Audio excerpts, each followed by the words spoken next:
남전도의 현신 예배 강사님은 인물도 좋고 아주 멋지십니다. 오늘 남전도 현신 예배 강사님으로 혹시 우리 석기 목사님 얼마나 좋은지 모르겠습니다. 목사님 나오실 때에 오른손 돌고 할렐루야 하고 제가 목사님이 사랑한다 하면 하트 좀 뻥뻥. 예, 오늘 한석기 목사님은 현신이 주는 은혜라는 이 말씀으로 전하실 때에 우리 성도님 다 은혜 받은 시간 되시길 바라겠습니다.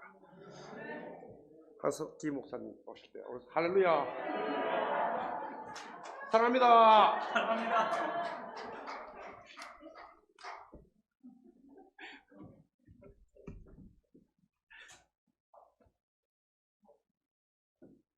할렐루야. 네, 집사님하고 저하고 짜고 이야기한 것 같은데, 예, 전에 각본에 없는 이야기를 하셔가지고, 예, 짜고 한 거 아닙니다. 예, 네, 참, 네. 네, 그래도 잘생겼다 그러니까 몸둘 바를 모르겠네요. 네, 아무튼 너무 감사합니다. 분위기가 너무 좋은 것 같아요. 예, 우리가 창세기의 말씀을 보았는데 오늘 우리 시간에도 오늘 본문의 말씀을 가지고 헌신이 주는 은혜라는 제목으로 하신 말씀을 잠시 나눌 건데 우리 전도회 남전도회 이 헌신 예배를 계획하고 준비를 하면서 어떤 말씀을 나눌까 이 고민을 참 많이 했습니다. 고민을 많이 하다가 또 이 창세기에 있는 이 부분을 같이 다시 언급을 하고 같이 말씀을 나누고 또 하나님 앞에 헌신하는 자들이 하나님께 또 어떤 은혜를 누릴 수 있는지에 대해서 우리 함께 살펴보는 시간이 되었으면 좋겠다 싶은 마음이 들어요. 우리가 헌신 예배 그러면 단순하게 그냥 우리끼리 모여가지고 여전도회면 여전도회, 남전도회면 남전도회, 청년회면 청년회 같이 모여가지고 예배 드리고 말고 막 예배 드리고 끝나는 이게 아니라 말 그대로 우리가 헌신 예배라고 하면 헌신하는 마음을 가지고 우리가 어떻게 더 나갈 것인가에 대한 부분들에 대해서 한번 이렇게 살펴보는 부분이 필요하지 않을까라는 생각이 들어서 오늘 본문의 말씀을 이렇게 택해서 같이 말씀을 나누고자 합니다. 오늘 창세기 14장에 있는 말씀을 우리 함께 살펴보았는데요. 읽었는데요. 본문의 배경을 앞부분을 조금 설명을 해야지만 이 본문의 내용이 좀 더 이해가 하기가 쉬울 거라 생각이 들어집니다. 본문의 배경을 잠시 설명을 하면요, 소돔 왕을 비롯한 이 5 왕이 있었어요.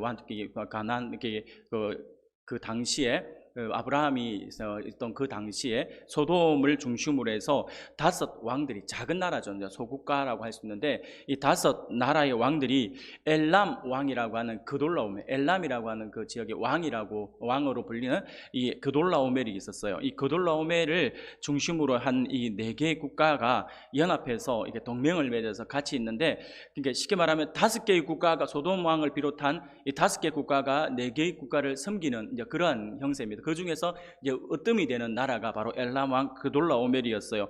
그런데 소돔 왕을 비롯한 이 5 왕들이 이 그돌라오멜을 중심으로 한 이 4개의 지역에 있는 그 왕들을 자그마치 12년 동안 섬겼습니다. 12년 동안 섬기다가 13년째 되는 해에 이들이 반란을 일으킵니다. 아마 우리가 이 정도까지 섬기고 이 정도까지 우리가 국력을 키웠으니까 이제 우리가 한번 반기를 들어도 될 것 같다. 우리가 왜 이렇게까지 고생을 하느냐라고 하면서 자기네들도 동맹을 이루었으니까 우리 5 국가가 동맹을 이루어서 반기를 들으면 한번 까짓 건 저거는 내 나라고 우리는 5 나라인데 한번 붙어보지 이런 생각을 했던 것 같습니다. 그래서 이 13년째에 반란을 일으켜요. 그러자 이 그돌라오멜을 중심으로 한 이 왕들이 깜짝 놀랍니다. 원래 반란이 일어나면 그 해에 바로 이제 진압을 해야 되는 거잖아요. 보통 나라들이 고대 국가들이 그렇게 해야 되는데, 근데 그 성경을 보면 13년째가 아니라 14년째에 이들이 전쟁을 일으켜요. 그 말이 무슨 말이냐니까 이 반란을 일으킨 모습들을 보면서 그돌라오멜을 중심으로 한 이 4개 국가가 이제 준비를 하는 거죠. 하나씩 전쟁을 일으킬 준비를 해왔다라고 하는 것이죠. 해와서 1년간을 준비를 해서 14년째의 전쟁을 일으키게 되는 것입니다. 그래서 이 그돌로오메를 중심으로 한 이 동맹 국가들이 전쟁을 일으키고 이로 인해서 소돔 땅이 완전히 쑥대밭이 되어버립니다. 그래서 소돔 땅에 거주했던 아브라함의 조카 롯도 잡혀갔고 그 많은 재물도 다 노략을 당하고 말았습니다.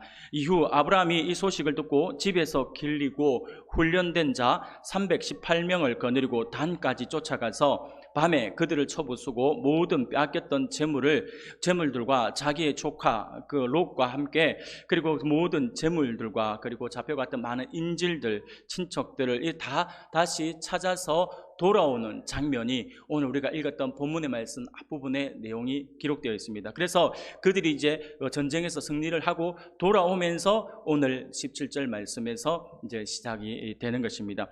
아브라함이 집에서 길리고 훈련된 자 318명으로 4명의 왕이 연합한 그돌라오멜 동맹군과 싸워 이겼다라고 성경은 우리에게 말씀을 해주고 있습니다. 참으로 놀라운 일이라고 할 수가 있습니다. 아무리 고대의 국가가 작은 소도시 형식의 어떤 국가라 하더라도 4개의 강력한 군대를 가지고, 그러게 왜 제가 강력한 군대를 가졌다라고 말씀을 하냐면 이미 이 4개의 국가 연합군이 5개의 연합군과 싸워서 이겨낼 정도로 강력했다라고 하는 것이죠. 그런 국가에 있는 연합군들을, 동맹한 그 연합군들을 이 318명으로 싸워서 이겼다라고 하는 것이 굉장히 우리로 하여금 놀라게 한다라고 하는 것입니다. 아브라함의 용사들은요, 정규 군대도 아니었습니다. 아브라함이 집에서 기르고 훈련된 자라고 하니까 우리가 훈련됐다 이렇게 이야기를 하니까 아마 아브라함 집에서 이렇게 처음부터 우리 자기의 어떤 그 보호하기 위해서 용병을 샀다든지 아니면 군사적인 어떤 훈련을 했을 것이다 라고 생각을 할 수 있는데 여기서 말하는 것은 그것이 아닙니다. 아니고 여기서 길리고 했다고 했는데 길렀다라고 하는 말은 무슨 말이냐면 아브라함의 종들이 많아요. 아브라함이 대식구를 거느리고 있거든요.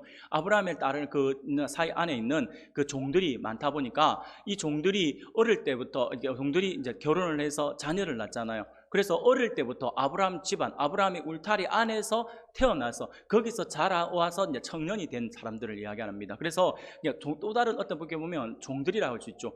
용병이 아닙니다. 다른 국가에서 다른 데서 사온 이때 어떤 군사가 아니라 집에서 이렇게 자라온 그러니까 젊은 종들 이런 어떤 개념으로 우리가 보시면 될 것 같습니다. 그리고 훈련을 시켰다라고 하는 것이 군사적 훈련을 시킨 것이 아니라 그들이 이제 이렇게 많은 도적들이라든지 아니면 맹수들로부터 재산을 이제 보호하기 위해서 방어하는 수단으로 그렇게 기르고 어떤 군사 훈련이 아닌 그냥 좀 뭐라고 해야 될까요? 자신네들을 그냥 보호할 자기 어떤 집안을 보호할 수 있는 정도의 어떤 규율을 가지고 좀 이렇게 해왔다. 이 정도. 그러니까 이게 가신이라고 말을 하기에는 좀 그렇고, 또 가신도 따르고 보면 집에서 훈련을 많이 받아서 이제 무술도 하고 이렇게 하는 경우가 많지만 아브라함의 이 군사들은 그런 군사들도 아니었던 것 같습니다. 그냥 집에서 길러오던 그렇게 자칫 자라오던 그 종들 가운데 젊은 세대들, 젊은 사람들을 중심으로 해서 이렇게 우리 가정을 보호하기 위해서 이제 조직해 놓은 하나의 조직체다 이렇게 보면 될 것 같습니다. 그런데 이렇게 훈련을 이렇게 받은 이 사람들이 4개의 나라의 연합군과 싸워서 이겼다라고 하는 건 말이 안 되는 거죠. 무엇보다도 숫자적으로 절대 열세입니다. 누가 봐도 무모해 보이는 싸움입니다. 어떻게 318명이 4명의 왕들이 연합한 동맹국과 싸워서 이길 수가 있습니까? 제정신인 사람이라고 한다면 시도조차도 하지 않을 싸움입니다. 그런데 아브라함은 이 말도 안 되는 싸움을 했다라고 하는 것이죠. 더군다나 더 우리를 놀랍게 하는 것은 아브라함이 이 숫자 가지고 네 나라의 연합군과 싸웠다라고 하는 것도 놀라운데 성경은 아브라함이 그들과 싸워서 이겼다라고 말씀을 하고 있다라고 하는 것이죠. 반기게 승리를 했다라고 하는 것이 우리로 하여금 더 놀랍게 만드는 것 같아요. 사랑하는 여러분, 이들이 어떻게 승리할 수 있었을까요? 이 아브라함을 중심으로 한 이 318명이 어떻게 이 강력한 군대를 가진 연합군과 싸워서 이들은 1년을 준비해왔거든요. 군사 전쟁을 하기 위해서 1년을 준비해온 그들과 싸워서 이겼을까요? 거기에 대한 힌트는 바로 오늘 우리 말씀의 제목에서 우리가 찾아볼 수가 있겠죠. 무엇이냐니까 바로 헌신이었던 것이죠. 헌신된 열정이 있었기 때문에 그것이 가능했다라고 할 수가 있습니다. 승리에 중요한 것은요, 숫자가 아닙니다. 목숨 걸고 싸우는 헌신된 소수와 뛰어난 지략의 지도자만 있으면 그 어떤 강력한 군대라도 이길 수가 있다라고 하는 것이죠. 전에도 한번 잠시 언급을 해드렸지만 우리나라 임진왜란 때 이순신 장군이 이끄는 12척의 배로, 명랑이라고 하는 영화도 있었잖아요. 그 12척의 배로 그 10배가 넘어가는 133척의 일본군과 싸워서 이겨내잖아요. 말도 안 되는 싸움이거든요. 말도 안 되는 싸움에서 이겨내잖아요. 그 모든 것들을 보며 죽기 살기로 이렇게 죽고자 하는 그 마음을 가지고 헌신하는 그러한 마음들이, 헌신과 열정이 있을 때 그런 놀라운 기적들을 일으킬 수가 있다라고 하는 것을 우리에게 보여주고 있습니다. 국어사전에서 제가 헌신이 무엇인가, 어떤 의미를 갖고 있는가에 대해서 한번 찾아보았습니다. 헌신은요, 국어사전에서 이렇게 표현하고 있습니다. 어떤 일이나 남을 위해서 자신의 이해관계를 돌보지 아니하고 몸과 마음을 다해 이루고자 하는 것이다 라고 이렇게 설명을 하고 있습니다. 목표를 위해 목숨을 걸고 싸우는 것이 바로 헌신이다 라고 하는 것입니다. 이러한 헌신에는 강력한 힘이 있다라고 하는 것을 우리가 기억해야 합니다. 우리가 그리스도인들이라고 한다면 그리스도인들이 바로 그런 사람들이라고 할 수가 있습니다. 주님이 주신 사명을 위해서 목숨 걸고 싸우는 사람들이 바로 그리스도인들이라고 할 수가 있는 것이죠. 그래서 우리가 아무나 그냥 예수만 믿으면 그리스도인이라고 우리는 오늘날 부르고 있지만 사실은 진짜 그리스도인들의 이름을 들으려고 한다면 우리는 헌신이라고 하는 것이 필요하다라고 하는 것이죠. 주님을 위해서 나의 이해관계, 나의 유익을 먼저 구하는 것이 아니라 하늘의 영광을 위하여, 하나님 나라를 위하여서, 하나님의 그 교회를, 몸된 교회를 위해서 나의 모든 것을 내려놓고 헌신하는 그 모습을 가지고 있는 사람을 진정으로 우리가 그리스도인이라고 부를 수가 있다라고 하는 것입니다. 사랑하는 여러분, 예배당에 많은 사람들이 모여야지만 세상을 변화시킬 수 있는 것일까요? 아닙니다. 성경을 보고 역사로 우리가 교회사를 둘러보더라도 교회의 숫자가 많이 모인다 해서 그 지역이 변화되지는 않습니다. 그것이 아니라 헌신된 소수의 인원으로 인하여서 세상으로 그 많은 하나님의 은혜가 흘러 들어가게 되어 있다라고 하는 것을 기억할 수 있기를 바랍니다. 사람이 많이 모여야지만 변화가 된다라고 한다면 우리나라에서 어디가 제일 먼저 변화되어야 될까요? 당연히 여의도가 가장 먼저 변화가 되어야 돼요. 왜냐하면 여의도에는 전 세계에서 단일 교회로는 가장 큰 교회가 여의도에 있잖아요. 여의도에. 여러분 어느 교회인지 아시죠? 얼마 전에 그 원로 목사님 돌아가셔가지고 했잖아요. 그렇죠? 그 여의도 순복음 교회가 있는 곳이 여의도예요. 그럼 여의도에 그렇게 요즘에 몇 명인지 모르겠는데 한참 때 조영규 목사님 사역을 하실 때 60만 명, 70만 명까지 모였다라고 하더라고요. 엄청난 숫자예요. 엄청난 숫자. 그러면 여러분들 생각할 때 여의도가 정말 변했을까요? 여의도가 성지가 되었을까요? 성지가 안 됐죠. 알잖아요. 그 교회 바로 옆에 있는 그쪽 돔이라고, 돔 한창에 돔 체육관까지 생긴 그 돔 안에서 맨날 싸우고 있잖아요. 성지가 되었다면 그곳에서 싸움이 일어날 리가 없잖아요. 그렇죠? 맨날 우리가 국회의원들 놓고 우리가 늘 기도하지만 그들 싸우는 거 보면 얼마나 우리가 가슴 답답해 합니까? 주일만, 요즘엔 모르겠지만 예전에 한참 때는요, 주일만 되면 여의도는 교통이 마비된대요. 70만 명, 60만 명이 되니까 성도들 얼굴도 몰라요. 그러더니 은혜 잘 받고 나와가지고 서로 멱살 잡고 있는 거예요. 서로 부딪혀가지고 막 내가 먼저 가니 네가 먼저 가니 이런. 숫자가 많이 모여서 세상은 변화하는 것이 아니더라고 하는 것입니다. 예배당에 사람이 많이 모여야지만 세상을 변화시킬 수 있는 것이 아닙니다. 영향력은 숫자도 아니고 건물도 아닙니다. 영향력은 헌신된 소수의 사람들에 의해서 흘러가는 것이다라고 하는 것을 기억할 수 있기를 바랍니다. 아브라함에게는 헌신된 자신이 있어. 아브라함 스스로죠. 헌신된 자신과 그렇게 헌신된 318명이 있었습니다. 이것이 그의 승리의 비결이었습니다. 그런 의미에서 저는 오늘 헌신 예배를 드리는 우리 남전도의 회원들이 바로 아브라함의 이 318명과 같은 영적 군사들이 되어서 하나님의 영광을 드러내고 우리 은광교회를 더욱 든든히 세울 수 있는 은혜가 넘쳐나기를 주님의 이름으로 축원합니다. 사랑하는 성도 여러분, 그러면 우리가 이처럼 하나님 앞에서 헌신된 소수로서 헌신할 때 하나님께서 우리에게 주시는 구체적인 은혜가 무엇일까요? 우리가 이렇게 헌신하며 나갈 때, 하나님 앞에 헌신하며 이렇게 나아갈 때 하나님께서 우리에게 주신 그 은혜가 과연 무엇일까요? 오늘은 본문의 말씀을 통하여서 주를 향한 헌신이 안겨주는 하나님의 은혜가 무엇인지에 대해서 우리 함께 살펴보면서 은혜를 나누고자 합니다. 사랑하는 여러분, 우리 주님을 향한 헌신이 안겨주는 하나님의 은혜, 그것은요, 첫 번째로 헌신하는 사람들로 인해서 복이 세상으로 흘러간다라고 하는 것입니다. 조금 전에도 제가 말씀드린 것처럼 세상을 변화시키는 것은 숫자가 아니에요.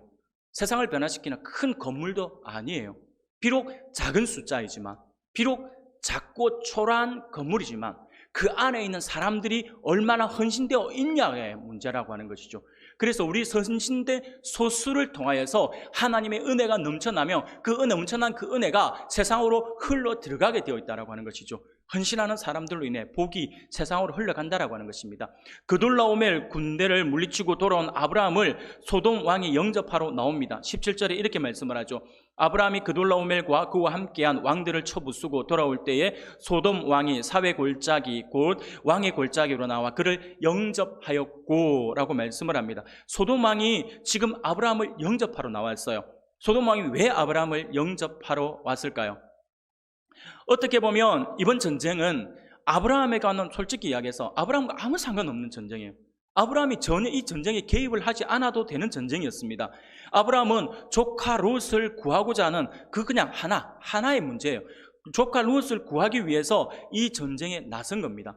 근데 이 전쟁에 나서서 싸워서 돌아오는데 아브라함이 돌아올 때 그냥 조카 롯만 데리고 집에 가자 해가지고 조카 롯만 데리고 온 것이 아니에요. 완전히 쳐부수고 그들이 빼앗아갔던 모든 전리품들을 다 가져오는 거예요. 다 차지해가 돌아오는데 돌아오니까 이 소돔 왕이 와서 지금 막고 있는 거예요. 그러면서 소돔 왕이 맞은 이유는 뭐냐니까 다시 다 빼앗겼던 것들을 다시 돌려받을 수 있기 때문에, 그래서 그가 지금 나온 것이죠. 여러분 잘 생각해 보십시오. 지금 아브라함 한 사람이 헌신하고 아브라함의 군사 집에서 기르던 그 사람들이 헌신하니까 복은 누가 받고 있습니까? 소돔 왕이 받고 있는 거예요. 소돔 왕이 지금 아브라함에게 도움을 요청해가지고 전쟁하러 가십니까? 그럼 우리 군사, 남아있는 군사라도 같이 힘을 모아서 같이 좀 우리가 같이 하시죠 라고 이야기 안 했어요. 어디에 숨어 있는지도 몰라요. 싸움에 져놓으니까 도망가가 숨어 있다가 아브라함이 전쟁에 싸우고 승리하니까 그제서야 나타나는 거예요. 나타나가지고 지금 아브라함을 막고 있는 것이죠. 그런데 그에게 모든 빼앗겼던 걸 다 돌려받잖아요. 돌려받고 있어요. 복을 누가 받고 있어요? 소돔 왕이 받고 있는 거예요. 헌신된 우리를 통하여서 복이 세상으로 흘러 들어간다라고 하는 것입니다. 이것이 우리에게 아주 중요한 진리라고 하는 것을 깨달을 수 있기를 바랍니다. 믿음의 사람들은요, 자신과 상관없는 주변의 사람들에게까지 복을 나누어 주는 사람이라고 할 수가 있습니다. 잘 생각해 보십시오. 요셉 한 사람만 우리가 생각해 봐도 알 수가 있어요. 요셉이 보디발의 집에 종살이 할 때 누가 복을 받았습니까? 보디발이 이 복을 받습니다. 잘 생각해 보세요. 믿지 않는 보디발이 요셉 때문에 복을 받았다니까요. 요셉이 감옥에 갇혀 있을 때는요, 요셉 한 사람 때문에 감옥에 있는 모든 사람들이 복을 받았고요, 요셉이 애굽의 총리가 되었을 때 요셉 한 사람 때문에 애굽의 전 세계가 기근으로 시달릴 그때에 애굽은 기근에 시달리지 않았고요, 하나님의 은혜를 누릴 수가 있었다라고 하는 것이죠. 누구 때문에요? 요셉 한 사람 때문에.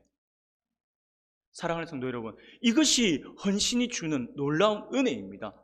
우리가 하나님 앞에 헌신하고 우리가 하나님 앞에 바르게 서 있기만 하면요, 그 복이 누구에게 흘러 들어가냐면 우리 주변으로 흘러 들어가게 되어 있어요. 믿지 않는 우리 가족들에게도 흘러 들어가게 되어 있고, 믿지 아니하는 우리 친구들에게도 흘러 들어가게 되어 있고, 세상으로 믿지 아니하는 우리 이웃들에게 그 복이 흘러 들어가게 되어 있다라고 하는 것입니다. 교회로 인해서 그 지역 전체가 잘 되고 평안해야 합니다. 하나님을 믿는 사람들로 말미암아서 그들이 속해 있는 직장, 학교, 가정이 복을 누리는 역사가 있어야 한다라고 하는 것이죠. 내가 있음으로 말미암아서 나의 부모와 형제, 자매에게 하나님의 축복이 흘러 들어가야 하는 것입니다. 예수 믿는 사람들이 이 나라 안에 있기 때문에 이 나라가 잘 되고 민족이 잘 되어야 합니다. 한 사람의 헌신된 그리스도인으로 말미암아 온 세상에 하나님의 은혜를 입어야 한다라고 하는 것입니다. 왜냐하면 그리스도인들은 복을 나누어 주는 사람들이기 때문에 그렇습니다. 그래서 우리 주님께서 우리에게 그리스도의 향기다라고 말씀을 하시는 것이죠. 우리가 하나님의 은혜를 가지고 있으면요, 그리스도의 향기라고 하는 것은 우리가 어느 곳에 가든지 예수의 향기가 풍겨져야 되는 것이죠. 그 향기가 쾌쾌한 냄새가 되면 안 되겠죠. 예수의 향기는 세상에서 맡아볼 수 없는 너무나도 좋은 향기겠죠. 하나 천국의 향이겠죠. 그것이 바로 예수 그리스도의 그 이름을 믿는 사람들의 삶을 통해서 나타나는 향기거든요. 그러면 그 향기를 맡은 사람들이 얼마나 흐뭇하겠어요. 내가 예수를 제대로 믿어서 내 안에 그리스도의 향기가 풍겨져 나오며 그 은혜를 누가 누립니까? 믿지 않는 사람들이 누린다 했잖아요. 제가 여러분들에게 말씀을 나누면서 열매 이야기를 자주 하지 않습니까? 우리가 예수를 바르게 믿으면요, 우리는 열매를 맺게 되어 있다니까요. 그런데 잘 생각해 보십시오. 우리가 열매를 맺으면 그 열매 때문에 덕을 보는 사람이 누구냐고요? 우리입니까?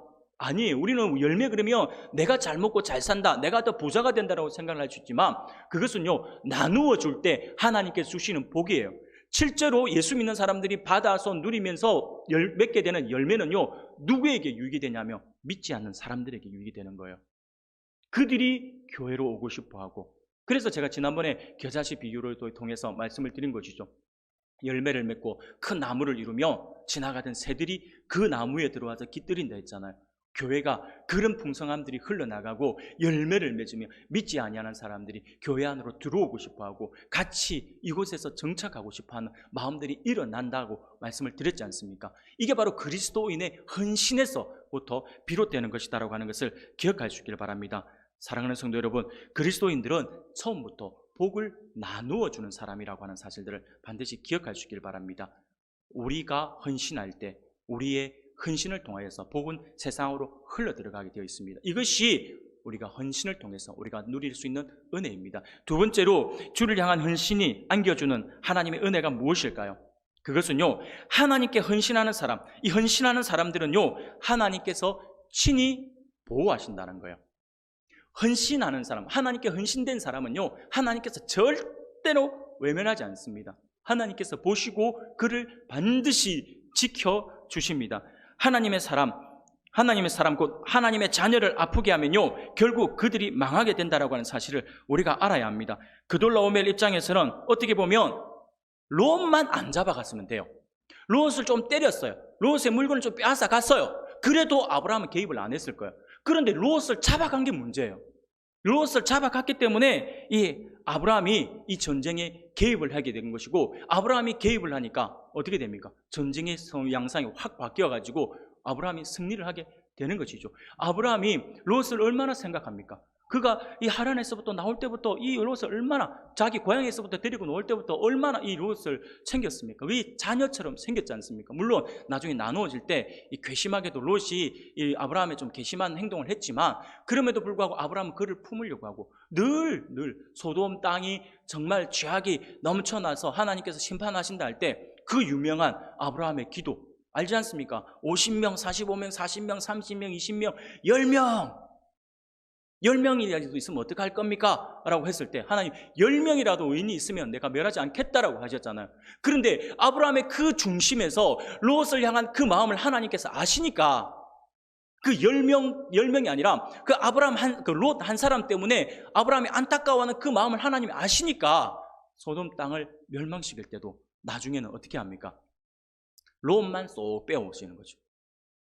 사랑하는 여러분, 우리가 하나님 앞에 헌신할 때 하나님은요, 우리를 기억하십니다. 우리를 지켜주십니다. 우리를 붙들어 주셔요. 지난주에 우리 오후 예배 시간에 잠시 제가 한 간증 제가 말씀을 드렸잖아요. 그 말씀을 오늘 잠시 또 조금만 더 말씀을 드리겠습니다. 제가 이게 실제로 제가 지난주에 말씀드렸던 그 내용처럼 이 하나님의 은혜를 직접 경험한 것인데요. 제가 군대 갔을 때 경험했던 것입니다. 이게 처음 들어가면 이게 요즘에는 좀 덜합니다. 예전에는 군대 들어가면 가장 먼저 부딪히는 것이 있어요. 그게 뭐냐니까 음주 문제와 주일 성수 문제예요. 음주 문제, 주일 성수 문제. 주일 성수를 해야 되는데, 교회를 가야 되는데 갑자기 근무를 잡는다든지 주일에 작업을 뭐 한다든지 이러면 이게 참 어렵잖아요. 근데 고참들 다 작업 나는데 너 혼자 교회 간다 그러면 얼마나 눈치 보입니까? 그것처럼 그 문제가 가장 부딪혀요. 근데 역시나 다를까, 제가 군대 가서 제가 자대 배치를 받았을 때 부딪혔어요. 이게 주일 문제는 아니었어요. 저는 음주 문제였어요. 그래서 음주 문제 때문에 우리 고참들이 고참 가운데 이 또라이 같은 사람이 한 명이 있었는데 이 사람이 저에게 술을 무조건 먹여야겠다는 거예요. 저는 안 마신다라고 했어요. 못 마신다고 하지 않고 안 마신다고. 저는 예수 믿기 때문에 저는 이거 안 마실 겁니다라고 이야기를 했어요. 물론 술 마신다고 해서 천국 못 가는 건 아니에요. 천국 못 가는 건 아니지만 하나님이 기뻐하실까라고 하는 것이죠. 근데 물론 그 술이 그때 샴페인이었어요. 이 샴페인인데 이걸 마셔도 저에게는 아무 문제가 되진 않았어요. 그런데 제가 이걸 안 마셔야겠다는 마음이 들었어요. 왜냐하면 이거는 이 양보를 하게 되면 그 다음번에 또 양보를 해야 되는 것이거든요. 반드시 그러면 여러분 잘 기억하셔야 돼요. 세상 속에서 여러분들이 살아가다가 세상 사람들과 어떤 그 부분에 있어서 부딪힐 때 내가 한 번은 양보를 하잖아요. 근데 이게 뭐 그냥 사람끼리 살아가는 어떤 도덕적인 문제 안에서 일어나는 것이라고 하면 우리가 양보할 필요가 있습니다. 그런데 이것이 하나님을 믿는 것 안에서 진리의 문제다라고 한다면 여러분들 물러서면 안 됩니다. 한 번 물러서면요 두 번째 또 요구를 하게 됩니다. 내가 한번 물러서서 오늘 예배를 참석하지 않고 내가 다른 일을 하게 되잖아요. 그럼 그 다음번에 딱 한 번만 해도 이렇게 이야기하거든요. 근데 그 다음번에 가면 지난번에 하더만 왜 이번에는 안 된다는데 이렇게 나와요. 그러면 여러분 완전히 뒤통수 맞는 기분이에요. 그 생각이 들더라고요. 그래서 절대로 안 됩니다. 저는 못 마십니다. 안 마실 겁니다. 라고 이야기했어요. 분위기 엄청나게 살벌해진 거죠. 근데 이 고참이 완전히 돌아가지고 반드시 저에게 이걸 먹이고 말겠다라고 하는 사명을 가진 것 같아요. 반드시 먹이겠다라고 하고 저는 죄송합니다. 저는 이렇게 술을 안 마신다고 버티다가 맞아 죽으면 저는 순교한다 생각했어요. 그래 한쪽 마음으로 얘를 막 순교를 시키려면 아예 확실하게 시켜주지 어설프게 해가지고 병원에 누워있으면 안 되는데 그럼 몸만 아프잖아요. 그런 생각 들면서 끝까지 못한다라고 이야기를 했어요. 그러면서 이게 부딪혔던 그 기억이 납니다. 이것 때문에 제가 좀 많이 힘들었어요. 처음 자대 배치 받고 나서 굉장히 좀 많이 힘들었는데 거의 이 고참이 전을 써가고 말하지 마, 교제도 나누지 마 이렇게 된 거예요. 왕따가 된 것이죠. 왕따가 되고 나니까 이게 뭐지? 왜 내가 이런 서러움을 받아야 되지? 막 이런 생각 들더라고요. 근데 한쪽에서 그럼 내가 그때 마셔야 되는 건가? 막 이런 생각을 들었어요. 그런데 하나님께서 길을 열어주셨어요. 뭐냐면 제가 자대 배치를 12월 초쯤에 받았거든요. 그 받았는데 12월 달이면 12월 말에 뭐가 있습니까? 성탄절이 있어요. 성탄절은 군인들에게 엄청나게 좋은 날이죠. 교회에서 많은 행사들을 해요. 많은 행사들을 하며 나가서 어떤 대회들을 해요. 그러면 항상 많이 걸려있는 게 뭐냐면 휴가증이에요. 근데 왕따를 시키던 저에게 갑자기 고참들이 오더만 야, 너 교회 예수쟁이 너 이번에 교회 가서 그것 좀 해 이러더라고요. 그러니까 뭐 저는 할 말이 있습니까? 그냥 시키는 대로 합니다. 그래갖고 저보고 성경 퀴즈 대회 나가래요. 그 순간 저 신학생인데요. 신학생은 나오지 말라 할 줄 알았는데 저 신학생인데요. 그러니까 그 군종이 신학생도 괜찮습니다. 나오십시오 이러더라고요. 그러니까 네 뭐 하면서 나갔어요. 그거 하고 아마 또 뭐 선극을 했나 모르겠는데 했어요. 그 나갔어요. 나가가지고 성경 대회 그 대회는 제가 1등을 하고 선극도 우리가 1등을 했어요. 그래서 휴가증을 2개를 받아왔어요. 2개를 받아오면 보통 군대에서 이런 데 나가가지고 휴가증을 받아오면 받아온 사람이 자기가 보통 나가는 거거든요. 근데 제가 받아왔어요. 그래서 우리 그 분대장이 휴가증 받아왔으니까 근데 네가 지금 이제 자대 배치받고 또 휴가 나가는 건 좀 문제가 되는데 하면서 고민을 하더라고요. 저희가 안 준다 했다간 또 문제가 될 것 같으니까 고민이 되더라고요. 고민하는 것 같아요. 그래서 제가 과감하게 이야기했습니다. 제가 제 개인의 이름으로 나간 것이 아니라 우리 소대원의 이름으로 나가서 따온 거기 때문에 저는 괜찮습니다. 제가 우리 소대원들에게 필요한 분에게 나누어 주시면 됩니다. 분대장님이 알아서 하시면 됩니다. 라고 이야기를 했어요. 부대원들은 난리가 났어요. 여러분들은 지금은 좀 다르겠지만 예전에는요 군대 소대원들이 초코파이 하나만 있으면 분위기 화기애애집니다. 초코파이 하나만 나눠줘도 화기애애지고요. 초코파이에다가 콜라까지 하나 주잖아요. 그럼 없던 전우회도 생깁니다. 갑자기 막 하면 전우야 그러고 막 초코파이 때문에 그런다니까요. 근데 생각해 휴가증을 2개를 제가 따가서 줬으니까 저를 왕따시키면 안 되죠. 자기네들도 더 이게 의리가 있는데 그 엄청난 것을 제가 해줬는데 그때부터 저는 이제 군생활이 편해졌어요. 그러니까 아무도 갈구지 않고 정말 편하게 지냈어요. 근데 지난주에 제가 말씀드린 것처럼 그렇게 저는 군생활을 잘 한다 생각했어요. 근데 나중에 제대할 쯤 돼가지고 우리 고참들이 제대하고 했는데 한 명이 군기반장이었던 고참이 자기가 나중에 고백을 한 게 지난주에 말씀드렸던 그 이야기예요. 그러면서 뭐라고 했냐면 제가 잘못한 것들이 너무 많은데도 불구하고 자기는 저를 혼낼 수가 없었다라고 이야기를 하는 거예요. 그러니까 제가 보니까 우리 동기들에게도 물어보고 저희 후임분들에게도 물어보니까 밤마다 분류가 맞았다는 거예요. 밤마다. 밤마다 군기 잡는다고 불려가지고 2시, 3시에 불려갖고 맞고, 심지어는 이게 막 때리기 하기 귀찮으면요, 불침번에게 지시를 해놔요. 누구 해가지고 시간마다 깨워라. 여러분, 자고 있는데 1시간마다 깨운다 생각해 보세요. 잠도 못 자고 얼마나 이게 긴장이 되겠습니까? 그러니까 코골이 진짜 심한 후인병이 있었는데요, 딱 3일 만에 코 고는 게 고쳐지더라니까요. 코 골 때마다 불침번들이 깨우는 거예요. 코 골 때마다 깨우고, 코 골 때마다 깨우고, 한 3일 이 친구가 잠 못 자니까 코를 안 골더라고요. 그러니까 이것들이 되더라고요. 근데 저는 한 번도 제가 맞아본 적이 없거든요. 밤에 나간 적도 없고. 그때 우리 고참 한 명이 자기가 제대하면서 저한테 솔직히 고백한 이야기가 그거였습니다. 제가 우리 또라이 같은 고참과 함께 음주 문제 때문에 너의 신앙을 보여줬던 그 신앙, 단호하게 네가 보여줬던 그 결단을 보여줬던 그 모습이 네가 믿는 하나님, 진짜 하나님 같이 보이더라. 그래서 내가 너를 혼낸다든지 내가 너를 건들면 네가 믿는 하나님이 나를 가만 안 둘 것 같더라. 네가 믿는 하나님이 나를 벌 줄 것 같더라 라고 이야기를 하는 거예요. 그러면서 다른 고참들에게도 저 이야기를 해놓은 거예요. 다른 고참들에게 뭐라고 이야기했냐니까, 쟤는 건들지 마라. 쟤는 건들지 말고, 다른 애들은 뭐라 하도 쟤가 좀 모자라 보이고 아니면 쟤가 좀 부족해 보여도 쟤는 절대로 건들지 마라 지시를 해놨대요. 여러분, 이 고참이 예수 믿는 고참이었을까요? 아니었어요. 이 고참은요, 교회 안 나와요. 교회 안 나가고, 교회는 뭐 하는 곳이냐면 그냥 초코파이 먹으러 가는 곳이에요. 아니면 자기 고참들, 저 위에 고참들이 있을 거잖아요. 그 고참들이 좀 힘들게 하는 거, 그걸 피해가지고 그냥 공식적으로 1시간 편하게 잠잘 수 있는 시간이 예배 시간이었어요. 그냥 교회 예배 오면 그냥 자러 오는 사람이었어요. 근데 그 사람이 이런 고백을 하더라니까요. 제가 믿는 하나님이 진짜 살아있는 하나님 같고, 그 저를 건들면 그 하나님이 자기를 가만 안 둘 것 같다라고 하는 것이죠. 사랑하는 여러분, 왜 제가 이 이야기를 하냐면요, 하나님의 사람은요, 하나님께서 지켜주신다니까요. 믿지 아니하는 사람들을 통해서 저를 보호하고 있더라니까요. 저 그 고참 아직도 이름도 기억나고요. 근데 지금 뭐 얼굴은 뭐 애매합니다만은 어디에 사는지도 몰라요. 그 고참이 저를 보호해 줬다니까요. 안 믿는 고참이. 사랑하는 여러분, 우리가 하나님 앞에 이렇게 헌신할 때, 헌신하는 사람으로 우리가 살아가고 이렇게 신앙 고백을 하면서 살아갈 때 하나님 우리를 외면하지 않으십니다. 하나님 우리를 지켜보고 계세요. 우리의 신앙의 결단을 보시고, 그래서 하나님께서 우리를 어여삐 여겨주시면서 우리를 보호해 주신다니까요. 아브라함을 하나님께서 이렇게 보호해 주신 거지 않습니까? 하나님의 사람들을 하나님께서는 직접 지켜주시고 보호해 주신다는 사실들을 여러분들이 기억할 수 있기를 바랍니다. 이것이 바로 우리가 주님께 헌신할 때 우리가 누릴 수 있는 은혜다라고 하는 것이죠. 마지막으로 하나만 더 말씀을 드리면요, 주를 향한 헌신이 안겨주는 하나님의 은혜가 무엇일까요? 그것은요, 헌신하며 선을 행하는 자에게 하나님의 복이 임한다라고 하는 것이죠.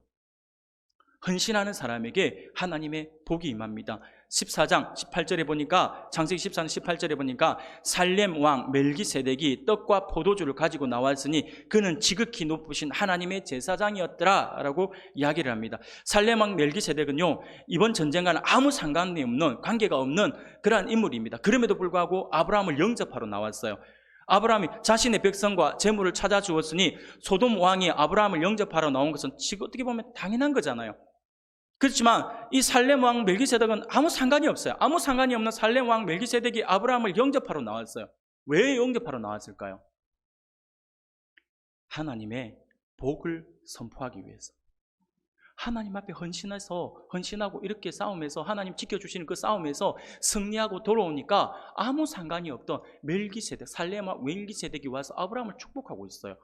사랑하는 여러분, 살렘은요, 예루살렘을 이야기합니다. 그는 예루살렘 왕이었습니다. 그리고 지극히 높으신 하나님의 제사장이었다라고 말합니다. 또한 아브라함을 축복하는 것을 보면 하나님으로부터 축복을 빌 수 있는 축복권이 있었고요, 또 아브라함이 11조를 바치는 것을 보아서 그는 11조를 받을 자격이 있는 사람이었습니다. 그가 지금 아브라함에게 나와서 아브라함을 축복하고 있다라고 하는 것입니다. 그러면서 14장 19절에 이렇게 말씀을 해요. 그가 아브라함에게 축복하여 이르되 천지의 주제이시오 지극히 높으신 하나님이여 아브라함에게 복을 주옵소서라고 이렇게 축복합니다. 아브라함이 어려움에 처한 조카 롯을 구하기 위해 달려갈 때 그는 하나님의 명령이나 말씀을 듣고 간 것이 아닙니다. 오직 조카 롯을 구해야겠다라고 하는 그 일념으로, 그 헌신된 마음으로 그 마음 하나로 그는 싸움에 나아갔습니다. 그리고 이제 목숨을 건 싸움에서 승리하고 돌아오는 아브라함을 멜기세덱 왕이 떡과 포도주로 영접하고 있는 것입니다. 선을 행하고 구제하는 일에 앞장서는 사람에게 이러한 하나님의 위로와 하나님의 격려가 있고요, 하나님의 복도 있습니다. 그런데 여기서 우리가 더 주목해야 될 것은요, 20절에 이 멜기세덱이 이렇게 이야기합니다. 너희 대적을 내 손에 붙이신 지극히 높으신 하나님을 찬송할지로다 라고 이렇게 말씀을 하고 있는 것을 보게 됩니다. 이 말씀에서 멜기세덱은 우리에게 아주 중요한 것을 하나 깨닫게 해줍니다. 그것이 무엇이냐니까 아브라함의 능력, 아브라함과 함께 나갔던, 아브라함 집에서 길렀던 318명의 군사들, 그들이 능력이 뛰어나서 전쟁에서 이긴 것이 아니다라고 하는 것을 분명히 우리에게 가르쳐주고 있죠. 이 전쟁을 누가 이기게 해줬다고요? 하나님이 이기게 해줬다고 살렘 왕 멜기세덱이 정확하게 지적을 해주고 있는 것입니다. 너희 대적을 너희 손에 붙이신 하나님의 도우심으로 이길 수 있었다라고 그렇게 이야기를 하는 것이죠. 그렇습니다. 사랑하는 여러분, 우리가 누군가를 돕는 일에 앞장서고 선한 일에 헌신하면 하나님께서 개입하시고 도와주십니다. 우리의 힘과 능력으로 이기는 전쟁은 하나도 없습니다. 하나님의 개입과 간섭하심이 있어야지만 승리할 수 있습니다.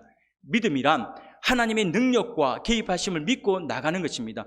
나를 보고 환경을 보고 주저하는 것이 아니라 함께 하시는 하나님의 능력을 의지하고 싸우는 것이 믿음이다라고 하는 사실들을 반드시 기억하셔서 그러한 믿음을 소유할 수 있기를 바랍니다.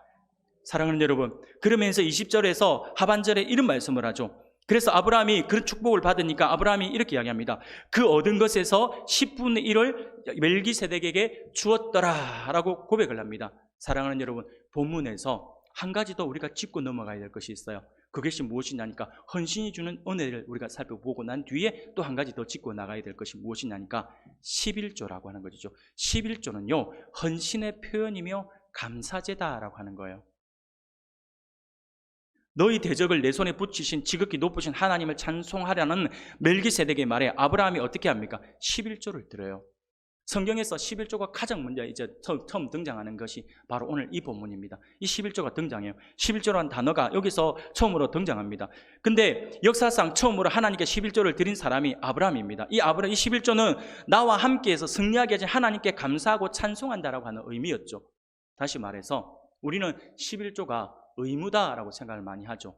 아니요, 11조는 의무가 아닙니다.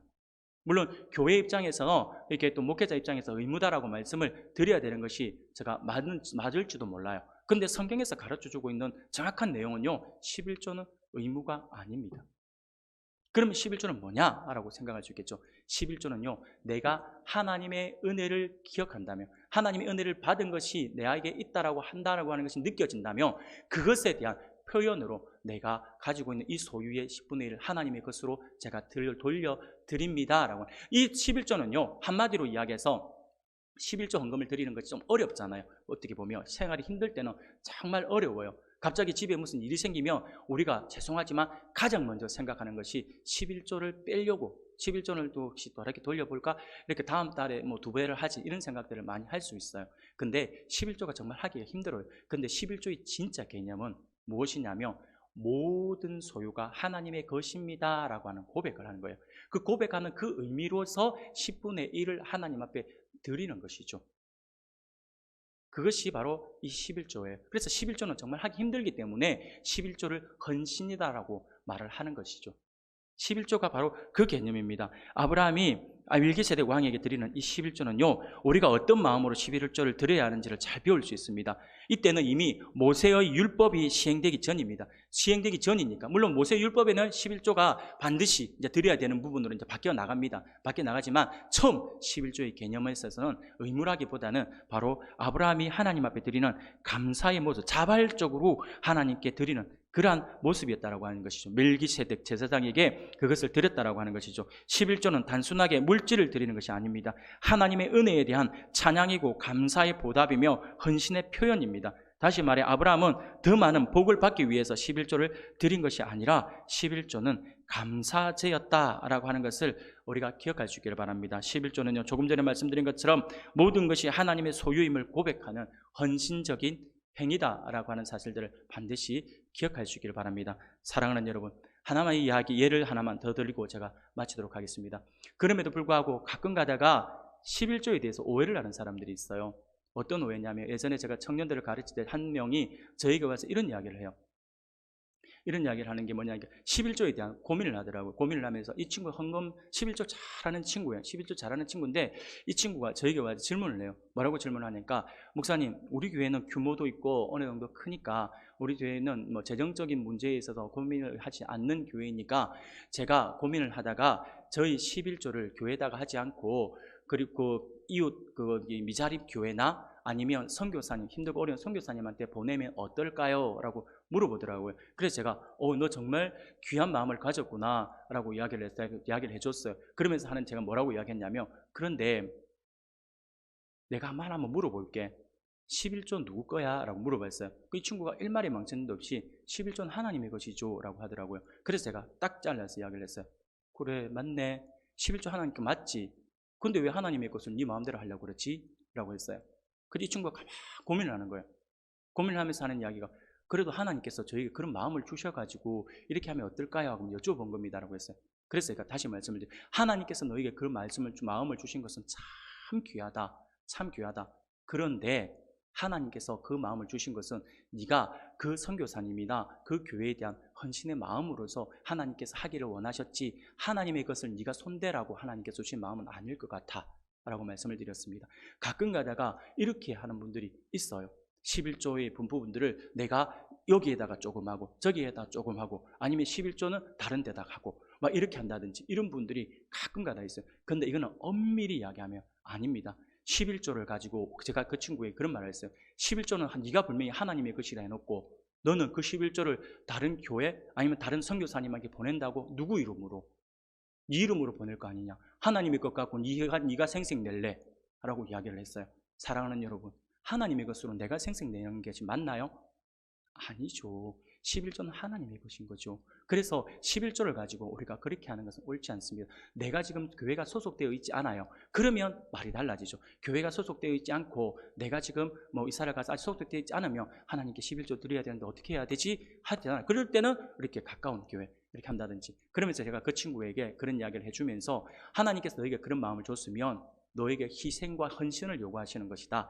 네가 10의 2조를 해서 네가 그 나머지 11조를 빼고 나머지 부분에서 네가 선교사님한테 보내든지 그렇게 하는 게 맞아라고 제가 교육을 했던 기억이 있습니다. 사랑하는 여러분, 11조는 하나님의 것이다라고 하는 사실들을 우리가 기억해야 합니다. 이것이 정립되어 있지 않으면 우리가 많은 부분에서 혼란을 겪을 수가 있어요. 절대로 우리가 말은 하나님의 것입니다 해놔놓고 행동은 하나님의 것은 아니고 내 거로 생각하는 사람들이 의외로 많이 있다라고 하는 것이죠. 아닙니다. 11조는 그런 것이 아닙니다. 11조, 그래서 11조가 어렵다라고 말씀을 드리는 것이고요. 그래서 11조는 헌신이다라고 제가 누차 말씀을 드리는 것입니다. 사랑하는 여러분, 오늘 하나님께서 우리에게 주신 말씀을 기억할 수 있기를 바랍니다. 헌신된 소수를 통하여서 하나님의 크신 복이 세상으로 흘러 들어갑니다. 우리 모두가 바로 이런 헌신된 소수가 될 수 있기를 바랍니다. 또한 우리가 믿음으로 선을 행하는 자에게 하나님의 복이 임한다라고 하는 사실을 기억하면서 항상 선한데 지혜롭고 악한데 미련한 자들이 되기를 소원합니다. 마지막으로 모든 것이 하나님의 소유임을 고백하면서 온전한 11조로 하나님의 은혜와 감사에 대한 표현을 다할 수 있는 우리들이 되어서 이 시대에 하나님께 꼭 필요하여 사용되는 우리들, 그리고 우리 은간교회 남전도회 회원님들이 다 될 수 있기를 주님의 이름으로 축원합니다. 기도하겠습니다. 하나님 감사합니다. 하나님께서 귀한 시간, 귀한 말씀으로 우리에게 다가와 주심 감사합니다. 주를 위한 헌신이 우리에게 어떤 은혜를 주시는지에 대해서 우리에게 말씀을 해주셨습니다. 오늘 이 말씀을 우리가 기억하면서 나아가기를 원합니다. 오늘 헌신 예배드리는 남전도회 회원들과 그리고 우리 모든 성도들이 오늘 말씀을 기억하면서 우리가 하나님의 이름으로 나아가는 자들로서 하나님께 온전히 헌신하는 그런 모습이 우리 안에 있게 하시고, 그리하여서 헌신된 자가 하나님으로부터 받는 그 복, 하나님으로 받는 그 은혜, 하나님의 보살펴 주심, 하나님의 그 모든 것들을 우리가 마음껏 누릴 수 있도록 하나님 우리에게 복 내려 주시옵소서. 감사합니다. 예수님 이름으로 기도드립니다. 아멘.